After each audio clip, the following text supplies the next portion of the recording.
మహారాష్ట్ర ఎన్నికల ఫలితాల మీద మీ ఒపీనియన్ ఏంటండి? మహారాష్ట్ర ఫలితాలు, అంతకుముందు హర్యానా ఫలితాలు, అసలు కాంగ్రెస్ పార్టీ ఇండియా కూటమిలో ఉన్నప్పుడు వాళ్ళు కాంగ్రెస్ పార్టీ మెయిన్ పార్టీ అయినా కూడాను వాళ్ళు 400 చిల్లర సీట్లలో మాత్రమే పోటీ చేశారు. మిగతా సీట్లన్నీ రీజనల్ పార్టీస్కి ఇచ్చారు. కాబట్టి నాన్ బీజేపీ ఓట్స్ స్ప్లిట్ కాలా. అందుకని కాంగ్రెస్కు 100 సీట్లు దొరికాయి.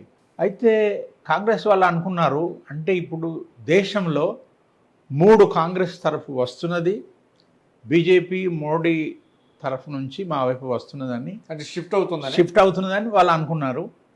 తర్వాత హర్యానాలో కానీ మహారాష్ట్రలో కానీ వాళ్ళ క్యాంపెయినింగ్ స్టైల్, ఆయన భారత్ జోడో యాత్రల అది తిరగడము, తర్వాత కాన్స్టిట్యూషన్ కాపీని పెట్టడము, తర్వాత అతను ఏమేమి మాట్లాడాడో ఆ లోక్సభ సందర్భంలో, ఎలక్షన్ల సందర్భంలో కానీ, లేకపోతే ఈ భారత్ జోడో సందర్భంలో కానీ అదే రిపీట్ చేశారనమాట.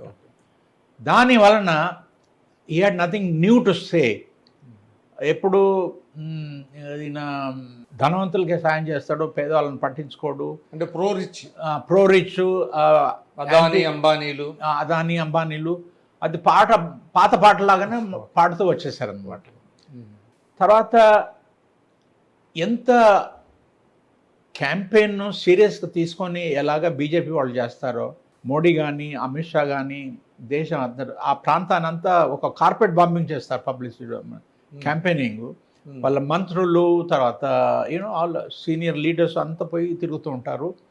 తర్వాత ఆర్ఎస్ఎస్, తర్వాత వాళ్ళ అసోసియేటెడ్ పార్టీ, వాళ్ళ వాలంటీర్స్ వాళ్ళంతాను ఈసారి చాలా బాగా ప్రయత్నం చేశారు.